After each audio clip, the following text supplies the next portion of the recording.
Hello everyone. आज का जो हमारा टॉपिक है, how can I be a catalyst for holistic growth for my organisation. अर्थात मैं अपने संगठन के संपूर्ण विकास के लिए एक उत्प्रेरक कैसे बन सकती हूँ। अगर देखा जाए कि उत्प्रेरक वह होता है, अगर मतलब बात करूँ उत्प्रेरक यानी कि कैटलिस्ट, उत्प्रेरक वह होता है जो अपनी उपस्थिति में किसी भी कार्य को तीव्र गति प्रदान करता है। एक शैक्षिक संस्था में एक शैक्षिक संस्था को सुचारू रूप से चलाने के लिए एक शिक्षक महत्वपूर्ण भूमिका निभाता है, या यूँ कहें कि शिक्षक ही वह उत्प्रेरक होता है या उत्प्रेरक बन सकता है जिसकी उपस्थिति में संगठन अपना संपूर्ण विकास करता है या संपूर्ण विकास और अच्छे से कर सकता है। तो आइए हम ये जानने का प्रयास करते हैं कि शिक्षक कैसे एक उत्प्रेरक बन सकता है एक संस्था के संपूर्ण विकास में। किसी भी संस्थान की स्थापना किसी विशिष्ट उद्देश्य या कार्य के लिए होता है। जहाँ तक एक शैक्षिक संस्था की बात की जाए तो वहाँ पे छात्र के बहुमुखी विकास के लिए ही संस्था की स्थापना की जाती है।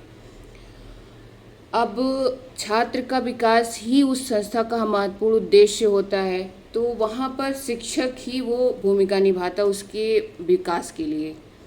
तो छात्रों का विकास है वो शिक्षक पर निर्भर हो जाता है। तो शिक्षक क्या करता है कि शिक्षक छात्रों का मानसिक, शारीरिक, बौद्धिक विकास के लिए sports, quizzes, puzzles, experiment, GK, music आदि की सहायता से या ये सब उपलब्ध कराते हैं, जिससे छात्रों का क्या है, बहुमुखी विकास हो सके।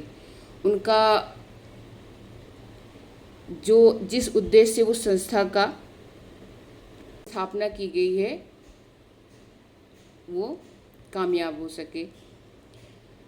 शिक्षक छात्रों के अंदर सांस्कृतिक विरासत के बारे में अवगत कराते हैं, जिससे कि छात्र अपनी आने वाली पीढ़ी को भी बता सके कि हमारी जो सांस्कृतिक विरासत क्या है। क्योंकि कहते हैं ना, धीरे धीरे ये ऐसा ना हो कि वो ख़त्म हो जाए। तो ये शिक्षक ही हैं जो ये बताते कि हमारी सांस्कृतिक विरासत क्या है, वो जो आने वाली पीढ़ियाँ जिससे वो अछूती ना रह जाएं। शिक्षक ही हैं जो छात्रों के अंदर देशभक्ति की भावना जगाते हैं, उनके अंदर एकता की भावना जगाते हैं, उन्हें ये बताते हैं कि एकता में ही शक्ति है। एकता की उन्हें ये भी बताते हैं कि हम अपने देश का सम्मान करें, क्योंकि घर में हम माता पिता का सम्मान करना सिखाते हैं, बड़ों का सम्मान करना सिखाते हैं, लेकिन एक शैक्षिक संस्था में जब वो जाते हैं तो उन्हें बड़ों का सम्मान करने के साथ साथ वो देश का सम्मान करना भी सिखाया जाता है। वहाँ पे देश के प्रति, शहीदों के प्रति सम्मान करना सिखाया जाता है, जिससे वो उनके अंदर भी देशभक्ति की भावना जगती है। जब इसी तरह वो देश के लिए बच्चे क्या ना प्रेरित होते, देश भावना उनके अंदर मतलब भरती है, वो देशभक्ति उनके अंदर जब जगती है और वो भी देश के लिए कुछ करने की चाहत उनके अंदर आती है, वो भी देश के लिए कुछ करना चाहते हैं या अपने आसपास के माहौल को भी बदलने का प्रयास करते हैं। जैसा कि हमारे देश का क्या नाम है, हमारे देश का नाम है भारत।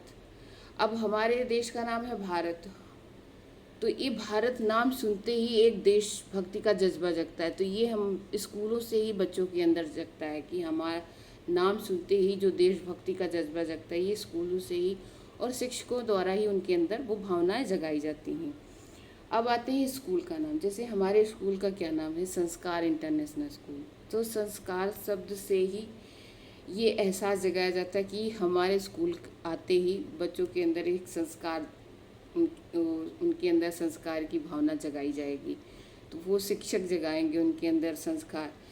तो संस्था और छात्र दोनों के संपूर्ण विकास के लिए शिक्षक एक उत्प्रेरक का कार्य करता है। उत्प्रेरक स्वयं तो दिखाई नहीं देता है, लेकिन वो कहीं ना कहीं अपना कार्य एक सुचारू रूप से करता हुआ दिखाई देता है। तो जहाँ तक मुझे लगता है कि शिक्षक ही बहुत प्रेरक होता है, जो एक संस्था को, एक शैक्षिक संस्था को उत्प्रेरक का कार्य करता है और उसके संपूर्ण विकास में अपना योगदान देता है। इसी के साथ मैं अपना बात को ख़त्म करती हूँ। धन्यवाद।